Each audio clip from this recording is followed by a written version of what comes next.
शनि का रोल आपकी जन्म कुंडली के छठे और आठवें भाव में हमेशा से विचार का विषय रहा है।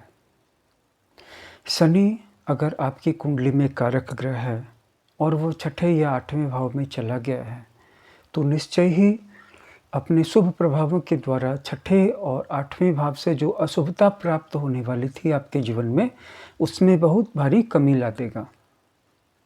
लेकिन अगर आपका शनि अकारक था और आपके किसी अच्छे भाव में जैसे 10वें भाव में या 5वें भाव में बैठ गया या लग्न में बैठ गया, तो वहाँ जा कर के वहाँ जितनी भी शुभता थी उसमें कमी ला देगा और उनको अशुभ फल देने वाला बना देगा। लेकिन अगर वही शनि जो अकारक था यानी कि अशुभ था, जब छठे या आठवें भाव में चला जाएगा तो क्या होगा? तो उसका जो रोल है वो एम्बिवेलेंट हो जाएगा। पहला रोल वो तब शुभ फल देगा जब आपका लग्नेश बहुत मजबूत हो, और अगर लग्नेश मजबूत नहीं है तो छठे और आठवें भाव में जा कर के अपनी अशुभता और छठे और आठवें भाव की अशुभता इन दोनों को मल्टीप्लाई करके वह आपके लिए और भी बड़ी समस्या बन जाने वाला है और भी बड़ी आफत बन जाने वाला है। बहुत सारे ऐसे ज्योतिषी आजकल खुल्लम खुल्ला ऐसा कहने लगे हैं कि अशुभ शनि यानी अकारक शनि छठे या आठवें भाव में मौजूद हो तो आपके लिए अच्छा फल करता है, लेकिन ऐसा संभव नहीं है जब तक कि आपका लग्नेश मजबूत ना हो। अगर लग्नेश कमज़ोर है तो अकारक शनि, क्योंकि एक तो वो खुद ही अशुभ है, दूसरे वह अपने मनपसंद घर छठे या आठवें में जा कर के बैठ गया है, तो सिर्फ एक अच्छी क्वालिटी आपको देगा, वो ये है कि आपका शत्रुओं के साथ सामंजस्य जल्दी हो जाएगा। अगर जल्दी सामंजस्य नहीं हो पाया तो आप बहुत जल्दी अपने शत्रुओं के दावों को, चालों को, पैतरों को समझ जाएंगे और उसके हिसाब से अपने आप को समायोजित करने के लिए अगले मुकाबले के लिए तैयार रहेंगे।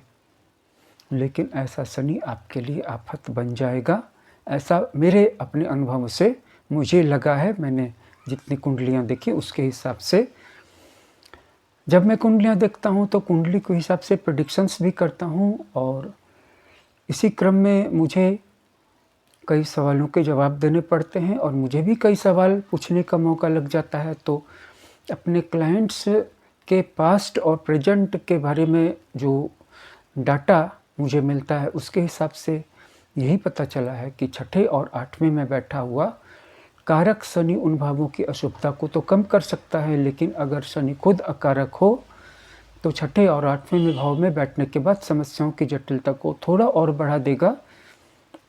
लाभ बस एक ही होगा, अनुभव थोड़ा बढ़ जाएंगे, शत्रुओं के साथ या तो समायोजन हो जाएगा या शत्रुओं की चालों को पढ़ने की क्षमता आ जाएगी, लेकिन समस्याएं जरा भी कम न होंगी।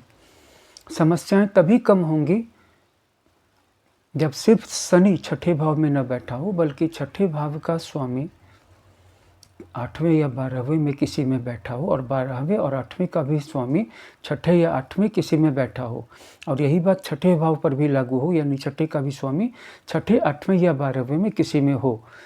तब जबकि लग्नेश बहुत मजबूत हो, तब आप उम्मीद कीजिएगा कि आपका छठे या 8वें में बैठा हुआ शनि आपको राजयोग जैसा फल देगा या मदद करेगा। हाँ, एक बात मैं यहाँ पे जोड़ देना चाहता हूँ कि हमारे जीवन में ये जो 3 तरह का समय आता है, काल आता है, पीरियड्स आती रहती हैं।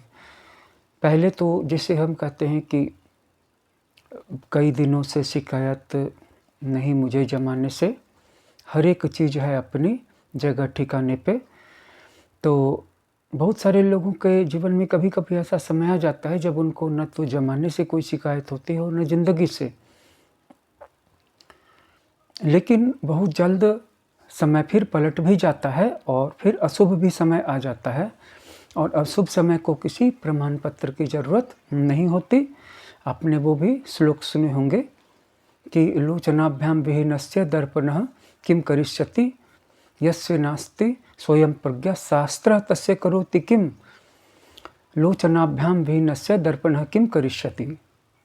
जब अशुभ समय आता है तो किसी प्रमाण पत्र की ज़रूरत नहीं होती, अशुभ समय ही होता है।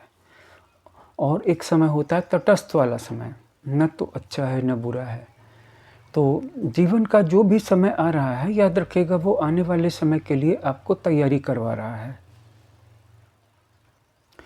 यानी कि अगर अभी कोई बहुत अच्छा समय चल रहा है तो आप आने वाले बुरे समय के लिए तैयार रहिए, और अगर बुरा समय चल रहा है तो ये भी आप ही के लिए हो रहा है। आपको जो भी करना चाहिए आप कर लीजिए, क्योंकि ये जो है आने वाली फ़िल्म का ट्रेलर मात्र है। इसलिए कोई भी बुरा समय वास्तव में इतना बुरा नहीं होता। वो बस आपको किसी चीज़ की तैयारी करने के लिए कह रहा होता है, और कुछ कर्मों का रिपेमेंट या कर्मा का जो रिपेड वाला शेड्यूल है वो भी भुगत रहे होते हैं, जब तक जिनकी उनको अभी स्मृति नहीं है प्रत्यक्ष रूप से उनके अपने दिमाग पटल पर। लेकिन फिर भी एक कहावत है ना कि जो भी होता है वो अच्छे के लिए ही होता है। आप अभी आने वाले समय की तैयारी वर्तमान समय में ही कर लें। उम्मीद करते हैं कि शनि के संबंध में कुछ डाउट्स आज क्लियर हो गए होंगे। धन्यवाद।